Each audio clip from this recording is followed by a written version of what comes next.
Hello everyone, hope you all are fine. आज हम final accounts के नेक्स्ट क्वेश्चन को डिस्कस करेंगे जिससे आपकी जो एडजस्टमेंट्स हैं वो भी रिवाइज हो जाएंगी, ठीक है, और कंसेप्ट्स की क्लैरिटी भी थोड़ी इंक्रीज हो गई। स्टार्ट करते हैं। हमारे पास गिवन है एक क्वेश्चन। सबसे पहले मैंने आपको बताया था क्वेश्चन को थॉरली रीड करना है। स्टार्ट करते हैं। From the following figures, prepared trading and profit and loss account for the year ended 31st March 2004 and the balance sheet as on date। हमारे पास कुछ फिगर्स गिवन है, आपको उनसे ट्रेडिंग और प्रॉफिट एंड लॉस अकाउंट बनाना है और date क्या given है 31st मार्च 2004। एडजस्टमेंट्स गिवन है हमारे पास। फर्स्ट है rent outstanding amounting to 500। Outstanding rent कितना है हमारा 500 एंड इंश्योरेंस अनएक्सपायर्ड हमारे पास गिवन है 400, ठीक है। आउटस्टैंडिंग इंटरेस्ट और प्रीपेड इंश्योरेंस की एंट्री होगी basically. Second is commission amounting to 200, कितनी है, has been received in advance. Commission जितनी हमें रिसीव हुई है उसमें से 200 जो है वो हम रिसीव एडवांस में कर चुके हैं। Next is write off 500 as bad debts and also create provision for bad debts 2% on sundry debtors. Bad डेब्ट से रिलेटेड आपको एडजस्टमेंट गिवन है। नेक्स्ट है आपके पास depreciate plant and machinery by 5% and closing stock 35,000, ठीक है। ये क्वेश्चन आपको गिवन है और आपने प्रिपेयर करना है trading and profit and loss account and balance sheet, ठीक है। स्टार्ट करते हैं। सबसे पहले मैंने आपको कहा था कि आप फॉर्मेट प्रिपेयर कर लोगे। फॉर्मेट कैसे, सबसे पहले ऊपर लिखोगे trading and profit and loss account, ठीक है। फॉर द ईयर एंडेड साल के लिए होता है तो क्या यूज़ करते हैं, वर्ड फॉर। डेट क्या है 31st मार्च 2004, ओके। 2 साइड्स बनाई।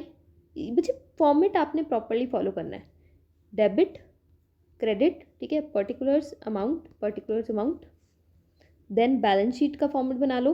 बैलेंस शीट में क्या लिखोगे, एज ऑन। मैंने आपको बताया था जो बैलेंस शीट होती है वो एक पर्टिकुलर डेट की होती है, तो बैलेंस शीट में क्या हो जाएगा, as on 31st March 2004।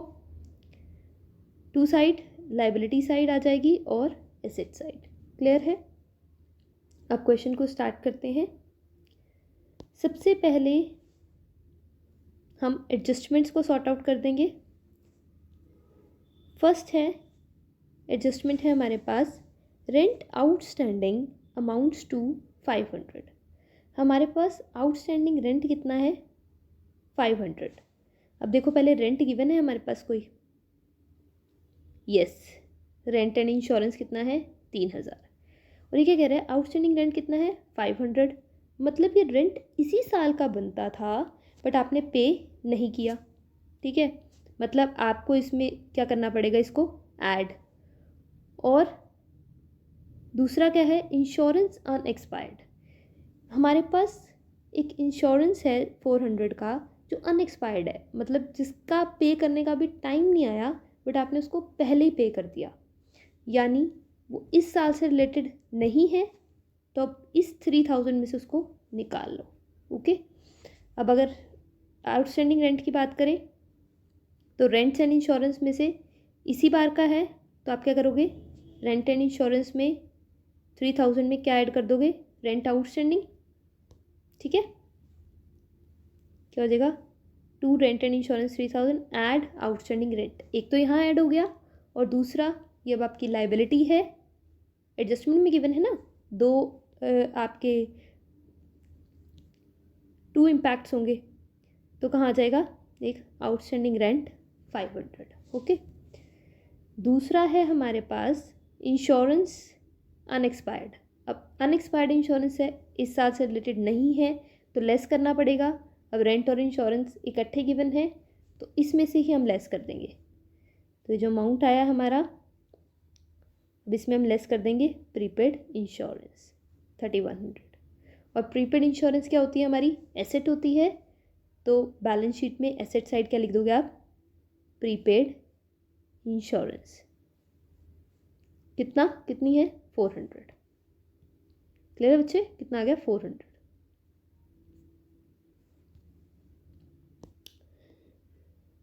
First होगी हमारी एडजस्टमेंट।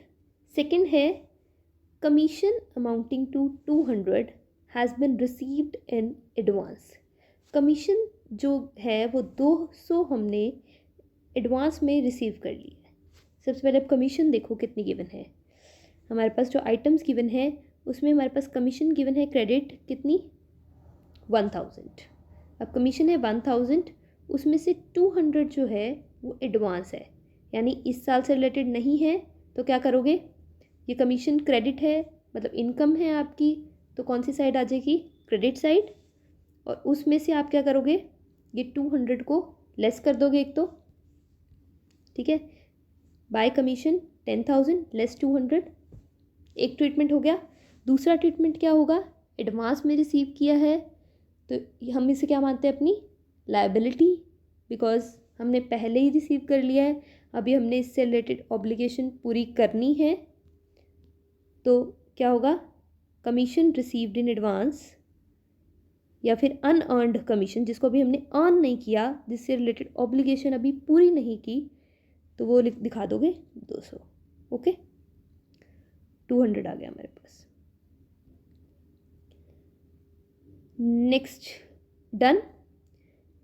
अब नेक्स्ट है हमारे पास राइट ऑफ बैड डेब्ट्स। अब बैड डेब्ट्स की एंट्री आ गई। बैड डेब्ट्स में हम स्टेप्स को फॉलो करेंगे।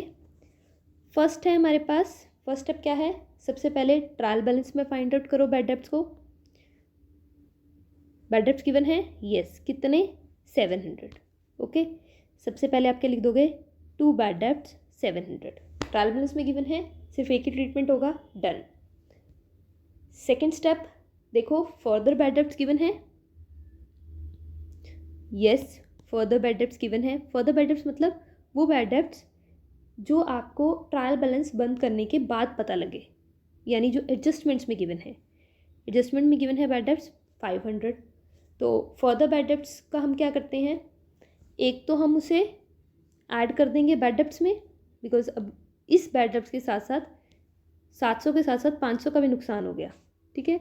और दूसरा ये एडजस्टमेंट में गिवन है, सेकंड इसका क्या होगा, डेटर्स में से आप इनको क्या कर दोगे, लेस। तो डेटर्स जो होंगे हमारे, पहले डेटर्स देखने पड़ेंगे, डेटर्स कितने हैं, डेटर्स गिवन है, डेटर्स देखो कितने हैं, डेटर्स गिवन है हमारे पास 55,000। सो डेटर्स 55,000 डेटर्स होंगे, उसमें से फर्दर बैड डेब्ट्स कितने हैं 500, उनको लेस कर दोगे। क्लियर है, क्लियर है बच्चे। पहले बैड डेब्ट्स ढूंढे, ओल्ड बैड डेब्ट्स लिखा उन्हें, ठीक है, फिर फर्दर बैड डेब्ट्स को ऐड कर दिया, मतलब फिर फर्दर बैड डेब्ट्स देखे, फिर उनको ऐड कर दिया और डेटर्स में से लेस कर दिया, ठीक है। सेकेंड स्टेप हो गया। थर्ड स्टेप होता है प्रोविज़न का, कि अब हमें ये देखना है कि कोई नया प्रोविज़न तो नहीं बनाना। तो हाँ जी, एडजस्टमेंट में गिवन है कि you have to maintain a provision of 2% on sundry debtors. अब 2% प्रोविज़न बनाना है। अब जैसा कि मैंने आपको बताया था कि जो न्यू प्रोविज़न क्रिएट होता है वो किस पे क्रिएट होता है, sundry debtors minus further bad debts. ऐसा क्यों, बिकॉज जो फर्दर बैड डेब्ट्स हैं वो तो बैड डेब्ट्स हो गए ना। अब आपको ये 500 रिसीव होने की तो उम्मीद ही नहीं है। आपको कितना रिसीव होने की उम्मीद है, 54,500। तो अब जो प्रोविज़न है वो इस पे क्रिएट होगा। अब आप इस पे कैसा प्रोविज़न क्रिएट करोगे ना, इस पे तो आपको पता ही है कि ये रिसीव होना ही नहीं 500। तो जो प्रोविज़न बनता है नया वो किस पे बनता है, debtors minus further bad debts, because ये बैड डेब्ट्स तो मतलब ये जो डेटर्स हैं वो तो बैड हो ही गए हमारे। तो प्रोविज़न कितना बनाना है हमें, 2%। तो 54,500 का 2% प्रोविज़न बना दोगे आप, जो कि होगा 1090, ठीक है। न्यू प्रोविज़न को एक तो आपने क्या किया, यहाँ से लेस आउट कर दिया, डेटर्स में से, और दूसरा आप क्या करते हो, आप ये जो हमारी कैलकुलेशन है bad debts for the bad debts, उसमें फिर उसमें P&L में ऐड कर देते हो। कितना? 1090। क्लियर है बच्चे? एंड ये हमारे 3 स्टेप्स हो गए। नेक्स्ट स्टेप हमारा क्या होता है? ओल्ड प्रोविज़न फाइंड आउट करने का, कि क्या ट्रायल बैलेंस में कोई प्रोविज़न गिवन है। ओल्ड प्रोविज़न मतलब वो प्रोविज़न जो ट्रायल बैलेंस में गिवन है। तो यस, ट्रायल बैलेंस में हमारे पास प्रोविज़न गिवन है कितना? 1000। तो मैंने आपको बताया था कि अगर ट्रायल बैलेंस में प्रोविज़न गिवन है तो उसको आप क्या करते हो, P&L की क्रेडिट साइड में लिख देते हो ओल्ड प्रोविज़न। और अगर आप ये नहीं करोगे फिर आप, ठीक है, आप ऐसे करोगे। क्लियर है?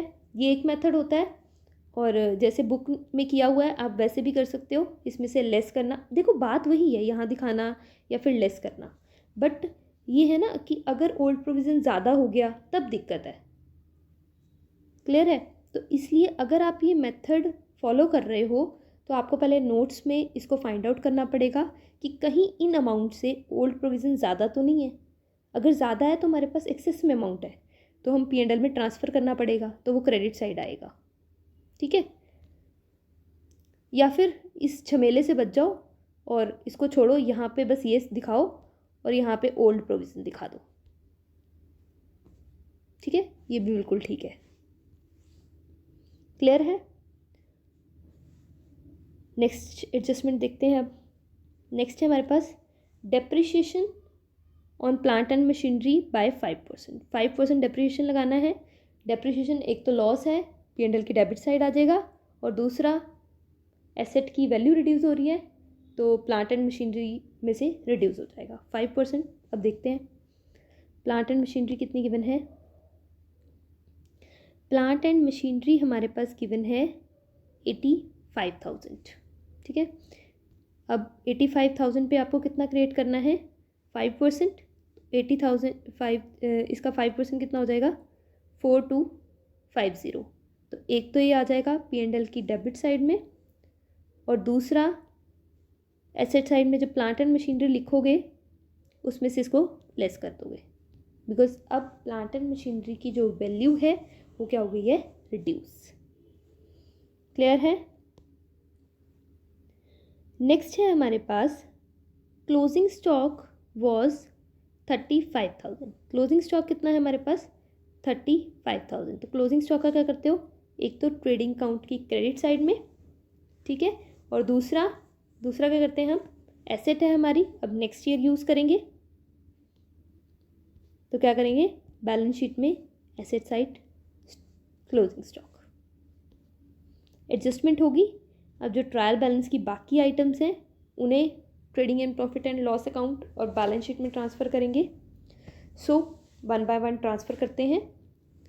फर्स्ट है ओपनिंग स्टॉक। ओपनिंग स्टॉक कहाँ चला जाएगा?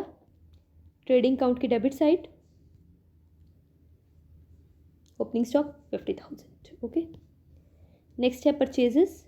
परचेजेस किस में आती हैं? डेबिट साइड में। मैंने आपको बताया था जैसे ही परचेजेस मिले एक बार देख लो रिटर्न्स तो नहीं है, बिकॉज हम परचेज रिटर्न को अलग से शो नहीं करते, उसको परचेजेस में से ही लेस करते हैं। देखो परचेज रिटर्न तो नहीं है, एक बार देख लो, नहीं है, बस अब परचेजेस को ट्रांसफ़र कर दो 2 लाख। ओके। नेक्स्ट सेल्स 3,50,000 और उसके नीचे सेल्स रिटर्न गिवन है 6,000, तो इसको ट्रांसफ़र कर दो। सेल्स आ जाएंगी क्रेडिट साइड 3,50,000 और less sales return. Okay. Next है वेजेस। वेजेस डायरेक्ट है हमारा, कहाँ चला जाएगा? ट्रेडिंग काउंट में। कितना? 25,000। कैरेज 1,500। मैंने आपको बताया था carriage inward, carriage on purchase, तीनों एक ही बात है, तो ये किस में आएगा? ट्रेडिंग काउंट में। ठीक है? तो वेजेस और कैरेज किस में आ जाएगा? वेजेस 25,000 और कैरेज 1,500, ये किस में आ जाएगा? हमारे ट्रेडिंग काउंट में। नेक्स्ट है हमारे पास बैड डेब्ट्स, बैड डेब्ट प्रोविज़न। ये पहले ही टिक कर लिया करो जो हमने एडजस्टमेंट में कर लिया, अब हमें इसे करने की ज़रूरत नहीं है। डेटर्स भी हो गए, क्रेडिटर्स। सन्ड्री क्रेडिटर्स कितने हैं? सन्ड्री क्रेडिटर्स हैं हमारे पास 16,000। ठीक है? तो बैलेंस शीट में आप क्या लिख दोगे? Creditors credit side 16,000। Okay, liability है ना हमारी। नेक्स्ट है ऑफिस फर्नीचर। ऑफिस फर्नीचर कितना है 5300। ये कहाँ चला जाएगा, बैलेंस शीट की एसेट साइड में। ठीक है, प्लांट एंड मशीनरी हम ऑलरेडी कर चुके हैं जब हमने डेप्रिसिएशन किया था। फर्नीचर 5300, ठीक है, बैलेंस शीट की एसेट साइड में। अब नेक्स्ट है एस्टैब्लिशमेंट चार्जेस। ये कहाँ चले जाएंगे हमारे P&L की डेबिट साइड में। ठीक है, 5000। नेक्स्ट है हमारे पास एडवर्टीजमेंट। ये भी P&L में चली जाएगी हमारी एडवर्टीजमेंट, कितनी 6000। गुडविल 12000। गुडविल क्या है हमारी इंटेंजिबल एसेट है, ये तो बैलेंस शीट की एसेट साइड में क्या आ जाएगा, गुडविल। ओके, नेक्स्ट है हमारे पास import duty and clearing charges. Import duty मतलब वो ड्यूटी जो आपको गुड्स को लाने के लिए देनी पड़ी।